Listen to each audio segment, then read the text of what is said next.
The violent crack of a gunshot echoed through Willow Wells's small homestead as she ducked beneath her kitchen window, heart hammering against her ribs. Outside, 3 men on horseback circled her property, firing shots into the air. It wasn't the first time the Thornton brothers had come to intimidate her, and it wouldn't be the last, not as long as she refused to sell her land. "You can't hold out forever, woman," the eldest Thornton shouted. "No one's coming to save you. Your pa's dead, your brother's gone, you got nothing and no one." Willow gritted her teeth, clutching the shotgun her father had left her. At 22, she'd buried both parents and watched her brother ride east 2 years ago, promising to return but never doing so. The cruel words stung because they echoed what everyone in Copper Creek, Arizona Territory, had told her since she was 16. No man would ever stay for Willow Wells. The year was 1885, and a woman alone in the Arizona Territory was considered either desperate or doomed. Willow was neither, just determined. When the Thorntons finally rode away, Willow rose on shaky legs. Their threats were becoming more frequent as the railroad survey crews moved through the territory. Her small ranch sat on land that might soon be valuable, and vultures were circling.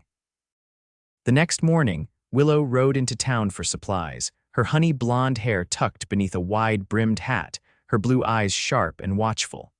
She'd learned to make herself small, unnoticed. The general store owner, Mr. Hobson, offered her the usual pitying smile as she handed over her list. "Heard the Thornton boys paid you a visit yesterday," he said, selecting items from his shelves. "You ought to consider their offer, Miss Wells. It's not safe for you out there." "My father built that ranch from nothing, Mr. Hobson. I'm not selling," the storekeeper sighed. "Your stubbornness won't keep you warm at night, girl. Life's hard enough out here with a man's protection. Without it." He shook his head. "Well, we both know what they say." Yes, she knew that she was damaged goods. That her mother's Paiute blood made her unsuitable for marriage to any respectable man. That her quick temper and sharp tongue would drive away any man foolish enough to try. As Mr. Hobson tallied her purchases, the store door swung open. Willow didn't look up until she heard the unfamiliar spurs jingling across the wooden floor. They belonged to a tall man with broad shoulders and sun-bronzed skin. His clothes were trail-worn but clean, and unlike most drifters, he carried himself with quiet confidence rather than bravado. "Afternoon," he said, removing his hat to reveal dark hair that curled slightly at the ends. "Name's Preston Tucker. Looking for work in these parts." Mr. Hobson perked up. "Well now, what kind of work you seeking, Mr. Tucker?" "Ranch work mainly. Good with horses, cattle. Can build just about anything that needs building." Willow tried not to stare, but something about the stranger's calm demeanor caught her attention. He wasn't like the rough men who typically passed through Copper Creek. His eyes, a deep green that reminded her of the pine forests up in the mountains, were steady, observant. Mr. Hobson shot a glance at Willow, a calculating look she recognized all too well. "Well now, that's fortunate timing. Miss Wells here runs a small spread outside town. Been having some trouble lately, could use a strong hand, I expect." Willow glared at the storekeeper. "Mr. Hobson, I didn't ask, Miss Wells." The stranger Preston interrupted gently, turning to face her. "I'm not looking for charity work. I earn my keep. But if you've got honest work that needs doing, I'd appreciate the opportunity." For a moment, Willow was too surprised to respond. Most men in Copper Creek either treated her with unwanted pity or thinly veiled contempt. This man was addressing her as he might any ranch owner. "I can't pay much," she said finally, "and it would only be temporary." A slight smile touched his lips. "Temporary suits me fine. Been riding a long time, wouldn't mind staying in one place for a spell." Against her better judgment, Willow found herself agreeing. She needed help repairing fences the Thorntons had damaged, and her small herd needed tending while she focused on the vegetable garden that provided most of her income. As they rode back to her ranch together, Willow kept a careful distance, studying this Preston Tucker from beneath the brim of her hat. He rode easily, his posture suggesting years in the saddle. A gun hung at his hip, worn but well-maintained. "Where were you headed before Copper Creek?" she asked finally, breaking the silence. "Nowhere in particular. Been working my way west for a few years." Running from something, he glanced at her, those green eyes unreadable, not running, just looking. For what? The question hung between them for a long moment before he answered. A place that feels right, I suppose, Willow snorted. Well, you won't find it here. Copper Creek is just a stop on the way to somewhere better. Maybe, he said, looking toward the mountains that framed her small ranch, but it has its beauty. When they reached the homestead, Willow showed him to the small bunkhouse where her father's ranch hands had once stayed. It had been empty for 2 years, ever since the last of them had left after her father's death. It's not much, she said, watching him survey the dusty interior. It's solid, he replied, setting down his saddlebags. That's all that matters. Over the next few days, Willow kept her distance as Preston repaired fences, tended to her small herd of cattle, and fixed the leaking roof on her barn. He worked steadily, without complaint, rising before dawn and continuing until dusk. Unlike the hands her father had employed, he didn't drink or gamble away his evenings in town. Instead, he'd sit on the bunkhouse porch after supper, whittling or reading one of the dog-eared books he carried in his saddlebags. A week after his arrival, the Thornton brothers returned. Willow was in the garden when she heard horses approaching. She reached for her shotgun, but before she could take aim, Preston stepped out of the barn, rifle in hand. "Afternoon, gentlemen," he called, his voice carrying an edge Willow hadn't heard before. "Something I can help you with."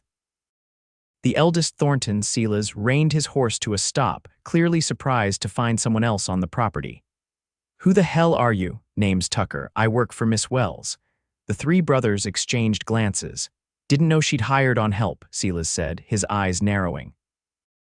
"Our business is with the lady. Miss Wells is busy," Preston replied, stepping forward, "but I'd be happy to relay a message."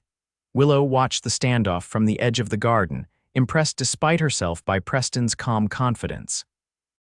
The Thorntons outnumbered him, but he showed no sign of backing down. After a tense moment, Silas spat on the ground. "Tell her our offer still stands. $500 for this worthless piece of dirt. She'd be a fool not to take it." "I'll let her know," Preston said. "Though if you don't mind my saying, seems to me land you're so eager to buy can't be that worthless." Silas's face darkened. "You do well to mind your own business, Cowboy. Men who stick their noses where they don't belong tend to get them cut off around here." Preston didn't flinch. "I'll keep that in mind." The Thorntons rode away, but Willow knew they'd be back. She approached Preston as he watched them disappear down the road. "You shouldn't have done that," she said. "The Thorntons are dangerous." "So am I when I need to be," he replied quietly. That evening, as Willow prepared supper, she found herself watching Preston through the kitchen window as he chopped wood with efficient, powerful strokes. There was something about him that didn't quite fit the image of a drifting cowhand. His speech was too refined, his manners too polished. When he came to the door to wash up, she couldn't help asking, "Where are you really from, Mr. Tucker?" He hesitated, hands dripping water into the basin. "Boston, originally, but that was a long time ago." "Boston." Willow couldn't hide her surprise. "What's a Boston man doing drifting through the Arizona territory?" A shadow crossed his face. "The war changed a lot of things for a lot of people, Miss Wells. The Civil War had ended 20 years ago, but Willow knew its wounds still ran deep for many. "You fought," he nodded once. "Union cavalry. Afterward, home didn't feel like home anymore." For the first time, Willow felt a connection with this quiet stranger. She understood what it meant for home to feel foreign, having watched her own transform after her mother's death than her father's. "Call me Willow," she said impulsively. "If you're going to work here, Miss Wells sounds too formal." A small smile lifted the corner of his mouth. "Willow it is, then, and I'm Preston." That night, she lay awake thinking about him, this educated Easterner who had somehow ended up on her doorstep in the Arizona territory. She told herself her interest was merely curiosity, nothing more. After all, she knew better than anyone that men didn't stay, especially not for women like her.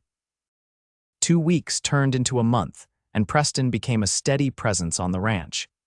The vegetable garden flourished under his care, and he repaired machinery her father had abandoned years earlier. In the evenings, sometimes they would sit on the porch together, the silence between them comfortable rather than strained. One night, As the sunset painted the desert in shades of gold and crimson, Preston asked about her parents.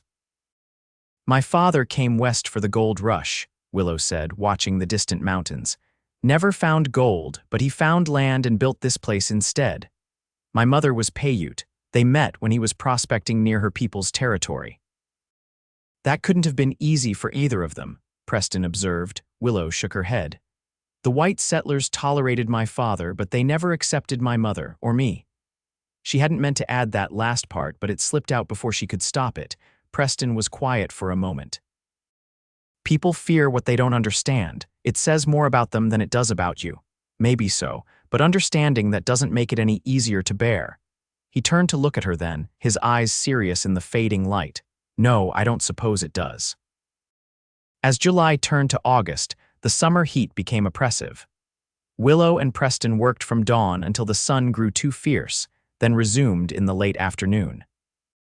One particularly brutal day, they were repairing irrigation channels when Preston suddenly straightened, looking toward the eastern horizon. "Storm coming," he said, nodding toward a distant bank of dark clouds. Willow squinted at the sky. "We should finish this section before it hits." They worked quickly, but the storm moved faster than anticipated. The first fat drops of rain began to fall as they hurried toward the house, the wind whipping Willow's hair around her face. By the time they reached the porch, they were both soaked through. Laughing, Willow pushed wet strands of hair from her eyes. That came on quick. Preston was watching her with an expression she couldn't quite read. She became suddenly aware of how close they were standing, of the way her wet clothing clung to her body. His gaze dropped to her lips, and for one breathless moment she thought he might kiss her. Instead, he stepped back. "I should check on the horses," he said, his voice rough. "Make sure the barn doors are secure." He disappeared into the downpour, leaving Willow confused and strangely disappointed. That night, she dreamed of him of strong hands and green eyes and what might have happened if he hadn't walked away. The next morning, she found it difficult to meet his gaze, embarrassed by her own thoughts. But if Preston noticed her discomfort, he gave no sign, going about his duties with the same quiet efficiency as always. A week later, Willow rode into town for supplies and overheard a conversation that made her blood run cold. Two men were talking outside the saloon, unaware of her presence. "Thornton says the railroad survey's complete. Track's gonna run right through the Wells property," one said. "Says he's already got a deal with the railroad men, just needs to get that half-breed girl off the land." "How's he plan to do that? She won't sell." "Didn't say exactly, but he was buying a lot of whiskey for his boys last night. Said by the end of the month, he'll own that land one way or another." Willow's hands trembled as she tied her purchases to her saddle. The Thorntons were planning something, and she doubted it involved a higher offer. She rode home quickly, her mind racing with what to do. When she arrived, Preston was nowhere to be found. His horse was gone from the corral, and fear gripped her heart. Had he left without saying goodbye? The thought hurt more than she cared to admit. As evening fell with no sign of him, Willow's fears grew. She told herself it was for the best he was just a drifter after all, bound to move on eventually. But as she prepared a solitary supper, she couldn't ignore the hollow feeling in her chest. The sound of hoofbeats brought her rushing to the door, relief flooding through her at the sight of Preston riding toward the house. He wasn't alone. A second horse followed, laden with supplies. "Where have you been?" she demanded as he dismounted. "Flagstaff," he replied, untying packages from the second horse. "Thought we could use some things. You could have said something before disappearing all day." He looked up, surprised by her tone. "I left a note on the table," Willow blinked. She hadn't thought to look for a note, too consumed by the assumption he'd abandoned her like everyone else. "Oh," a hint of understanding crossed his face. "I wouldn't leave without saying goodbye, Willow." She nodded, suddenly embarrassed by her outburst. "What did you get in Flagstaff?" He began unpacking his purchases: tools, seeds, a new pot to replace her cracked one, and something wrapped in brown paper that he handed to her hesitantly. "Saw this and thought of you," he said. Willow unwrapped the package to find a beautiful dark blue shawl, softer than anything she'd owned before. "Preston, this is too much." "It matches your eyes," he said simply. That night, as they sat together on the porch, Willow told him what she'd overheard in town. Preston listened without interrupting, his expression growing darker. "We need to be prepared," he said when she finished. "The Thorntons won't give up easily, not with railroad money involved." Willow questioned. "This isn't your fight, Preston." He looked at her steadily. "I'm making it my fight." "Why, you barely know me." For a long moment, Preston was silent, staring out at the darkening landscape. "Because I know what it's like to lose everything," he said finally. "And because—" he hesitated, then turned to face her. "Because I care what happens to you, Willow." The simple admission hung in the air between them. Willow's heart beat faster as Preston slowly reached out, his fingers brushing a strand of hair from her face. This time, when his gaze dropped to her lips, he didn't pull away. The kiss was gentle at first, a question rather than a demand. When Willow responded, leaning into him, Preston's arms encircled her, drawing her closer. His lips were warm, his touch reverent, as though she were something precious rather than damaged. When they finally broke apart, Willow was trembling. No man had ever kissed her like that, like she mattered, like she was worth staying for. "I should go," Preston said, his voice husky, "before I forget myself entirely," but Willow caught his hand. "Stay," she whispered, "please." That night, in the darkness of her bedroom, Preston showed her what it meant to be truly wanted. His hands and lips traced every curve of her body with such tenderness that tears sprang to her eyes. When they moved together, skin against skin, it felt like coming home to a place she'd never been before. Afterward, lying in his arms, Willow told herself not to hope for too much. One night didn't change who she was or what men had always told her. As if reading her thoughts, Preston pressed a kiss to her temple. "I'm not going anywhere, Willow," he murmured against her skin. "Not unless you send me away." She wanted to believe him, but a lifetime of disappointment had taught her that words were easily spoken and just as easily broken. The next day brought an unexpected visitor. Sheriff Adams rode up to the ranch house just after noon, his expression grim. Willow and Preston met him on the porch. "Miss Wells," the sheriff nodded. "Mr. Tucker, afraid I've got some troubling news. Silas Thornton filed a complaint this morning, says you've been diverting water from his property." Willow stiffened. "That's a lie. The water rights to the creek have belonged to this ranch since my father established it." "Maybe so," Adams replied, "but Thornton's got papers saying otherwise. Says he bought those rights from your brother 2 years ago." "My brother?" Willow's voice shook with anger. "William had no right to sell anything. This land and everything on it belonged to our father, who left it to both of us. William abandoned his claim when he left." The sheriff shrugged. "That's for a judge to decide. In the meantime, Thornton's requested I tell you to cease using water from the eastern creek." "Without that water, half our crops will die," Preston said quietly. "I think that's precisely what Thornton is counting on." Sheriff Adams had the grace to look uncomfortable. "I'm just delivering the message. Court date's set for 3 weeks from now in Flagstaff. You'll need to bring any documentation proving your claim." After the sheriff rode away, Willow sank onto the porch steps, her face in her hands. "The papers are gone," she said. "After Father died, William took most of the important documents, said he was going to get them properly filed. I never saw them again." Preston sat beside her, his shoulder touching hers. "Then we'll find another way to prove your claim." "How?" she asked bitterly. "It's my word against Thornton's, and in this county that's no contest. Your father must have registered his water rights somewhere. We'll go to Flagstaff tomorrow, check the territorial records, and if we find nothing," Preston took her hand, his grip firm and reassuring, "then we fight. The Thorntons aren't the only ones who can play dirty." The journey to Flagstaff took a full day. They stayed at a small hotel in separate rooms to avoid gossip, though Preston came to her in the darkness, their lovemaking more urgent this time, fueled by the uncertainty of their future. The Territorial Records Office held no answers. The clerk found documentation of the original land grant to Willow's father, but nothing specific about water rights. It was a devastating setback. As they prepared to leave Flagstaff the next morning, Willow spotted a familiar figure emerging from the bank across the street. Her heart nearly stopped. "William," she whispered. Preston followed her gaze to a well-dressed young man with Willow's same honey blonde hair. "Your brother." Without answering, Willow strode across the street, fury propelling her forward. William Wells, her brother turned, his expression shifting from confusion to recognition to wariness. Willow, what are you doing in Flagstaff? Looking for proof that you had no right to sell our water rights to Silas Thornton, she said, her voice trembling with anger. How could you, William? That land has been in our family. I needed money, he interrupted, glancing around nervously. Thornton made an offer. I didn't think you'd still be on that worthless piece of dirt anyway. That worthless dirt is my home, Willow said, and now the Thorntons are trying to force me off it entirely. William had the grace to look ashamed. I'm sorry, Willow, but what's done is done. Preston stepped forward. Not necessarily. The sale wasn't legal without your sister's consent. Your father left the property to both of you.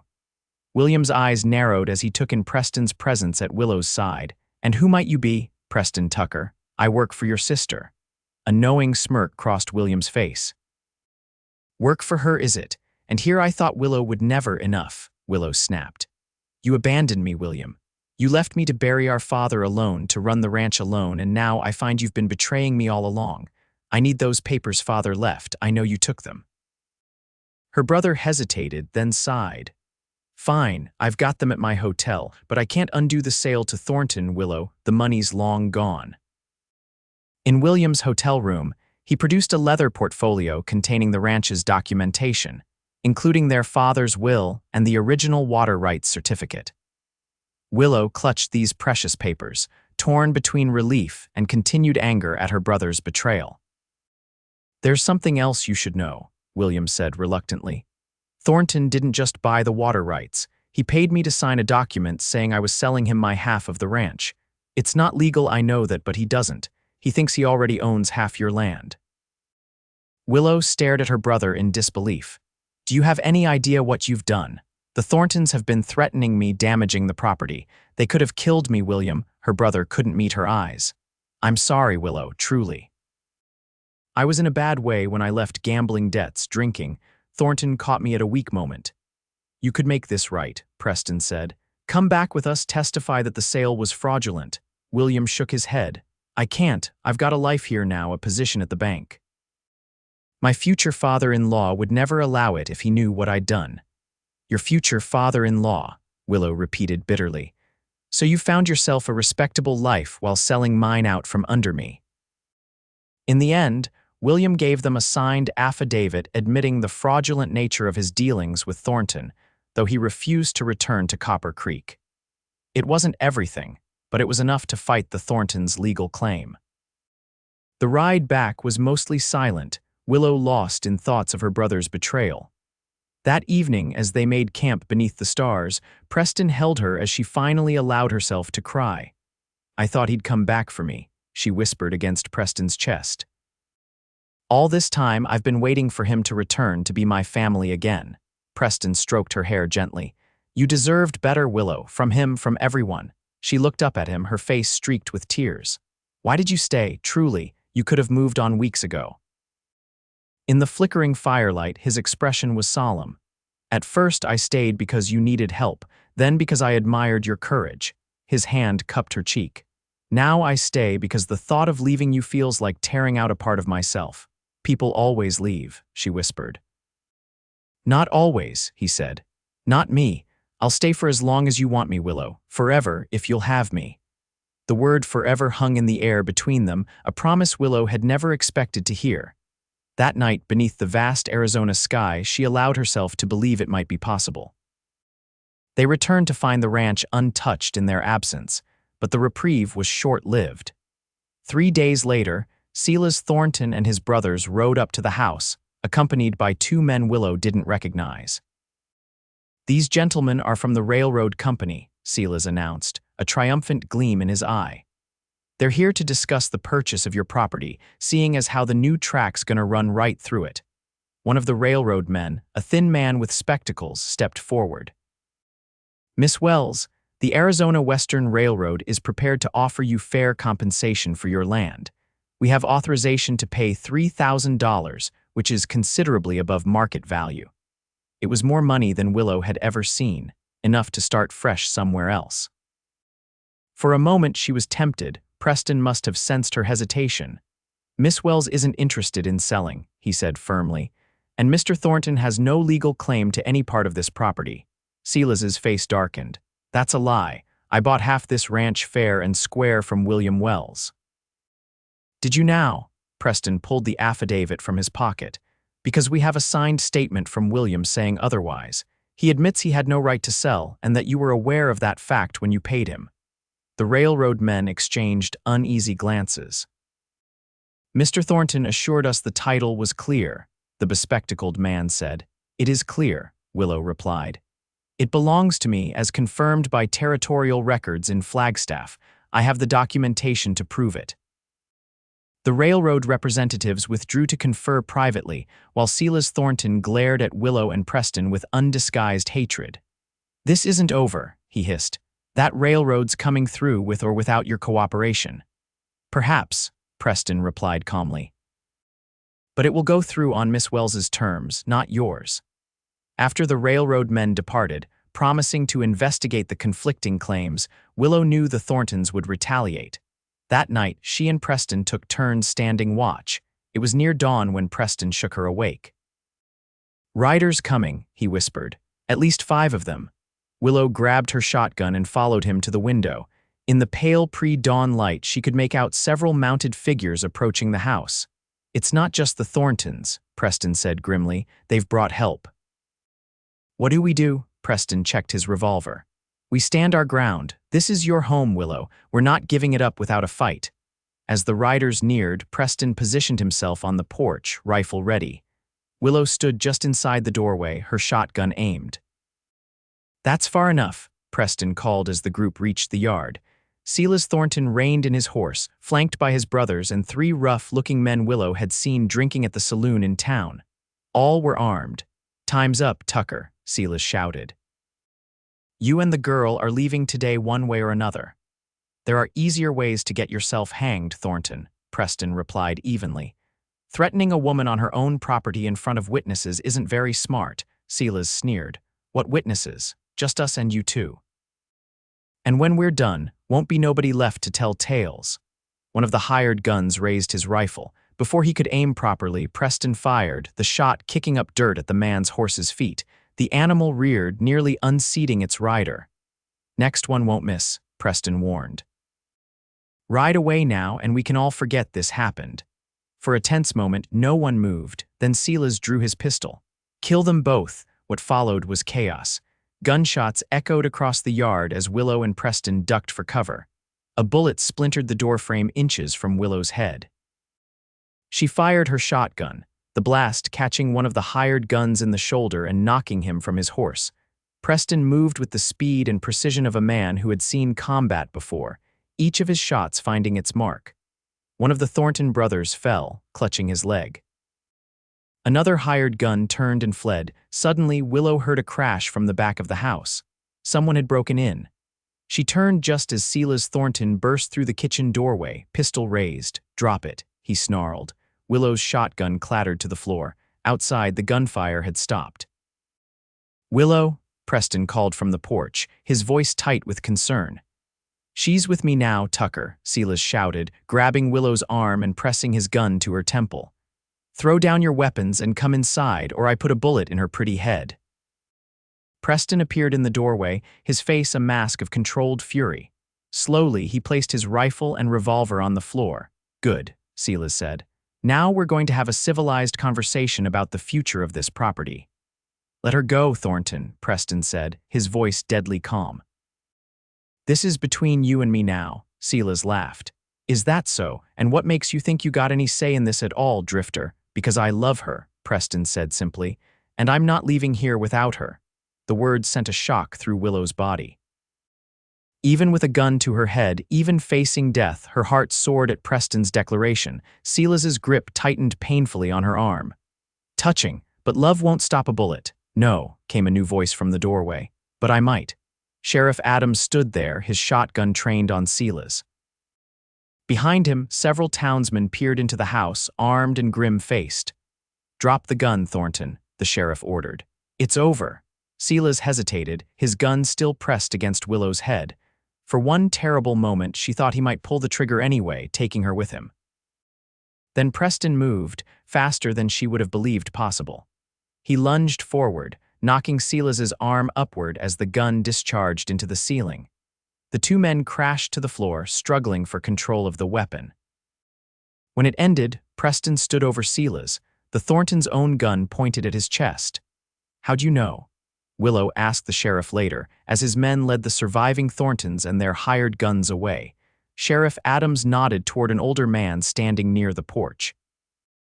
"Mr. Hobson rode out to fetch me at dawn. Said he overheard the Thorntons planning something last night at the saloon. Seems he's been feeling guilty about encouraging them all these years." The sheriff looked at the destruction around the yard. "Looks like he got here just in time." The storekeeper approached Willow hesitantly. "I owe you an apology, Miss Wells. I never thought the Thorntons would go this far. I always figured you'd sell eventually, like most folks do when the big ranchers or the railroad come calling." Willow nodded, too exhausted for anger. "Thank you for bringing help, Mr. Hobson." As the sheriff's posse departed with their prisoners, Preston came to stand beside Willow on the porch. His shirt was torn and bloodied from a graze on his arm, but his eyes were clear and focused solely on her. "Did you mean what you said?" She asked quietly. "About loving me." "Every word," he replied. "I should have said it sooner." Willow took a deep breath. "Everyone always told me no man would ever stay, that I wasn't the kind of woman men build a life with." Preston's hand found hers, his fingers intertwining with her own. "They were wrong, Willow. I'm staying. Forever, if you'll have me." "Forever is a long time," she whispered. "Not nearly long enough," he answered, drawing her into his arms. 3 weeks later, they were married by the circuit preacher in Copper Creek's small church. The railroad eventually negotiated a fair price for a right-of-way across the corner of Willow's property, providing enough money to expand the ranch and build a proper house.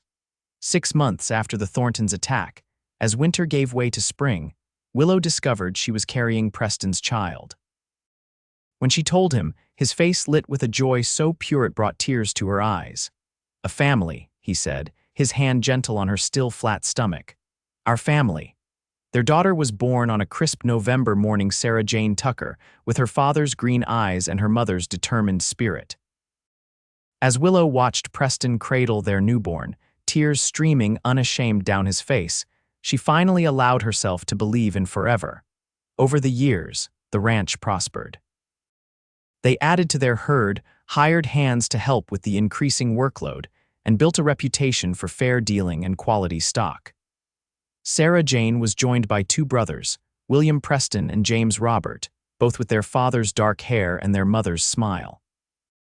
Sometimes, in the quiet evenings after the children were asleep, Willow and Preston would sit on the porch together, watching the stars emerge over the land they both loved.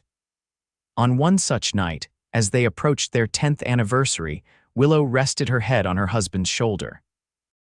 "Do you ever regret it?" she asked. "Staying with me, building this life instead of continuing to roam." Preston's arm tightened around her. "Not for a single moment," he said.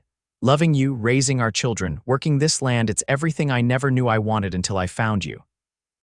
She smiled, thinking of how far they had come from those first uncertain days. "When you rode into Copper Creek, I was so sure you'd leave like everyone else." "I told you forever," he reminded her, pressing a kiss to her temple. "And I meant it." As the years passed, Copper Creek grew from a dusty outpost to a proper town. The railroad brought new settlers, new opportunities. The Thorntons served their time and moved on, their threats and schemes nothing but a distant memory.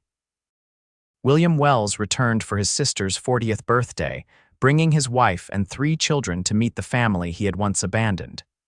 The reunion was bittersweet, old wounds still tender but finally healing. On warm summer evenings, Willow would sometimes catch Preston watching her with the same intensity he had shown on the day they met. Time had etched lines around his eyes and threaded silver through his dark hair, but his love remained constant, unwavering.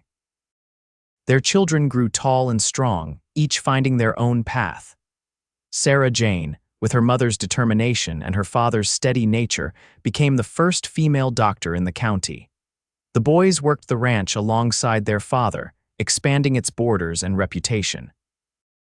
And through it all, the joys and sorrows, the triumphs and setbacks, Preston remained true to his word.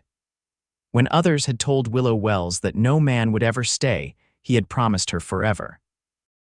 On their 30th anniversary, as they danced beneath the stars surrounded by children, grandchildren, and friends, Willow whispered in her husband's ear, "Thank you for staying." Preston's arms tightened around her, his lips brushing her temple in the gesture that had become so familiar over the decades. "Thank you for believing me when I said forever." The woman who had once been told no man would ever stay had found not just a man who remained, but a love that endured. In Preston Tucker's arms, Willow had discovered that forever wasn't just a promise, it was their reality, built day by day, year by year, through a lifetime of choosing each other. And as the evening stars shone down on the ranch that had witnessed their beginning, Willow knew with absolute certainty that some promises were made to be kept, and some loves truly were forever.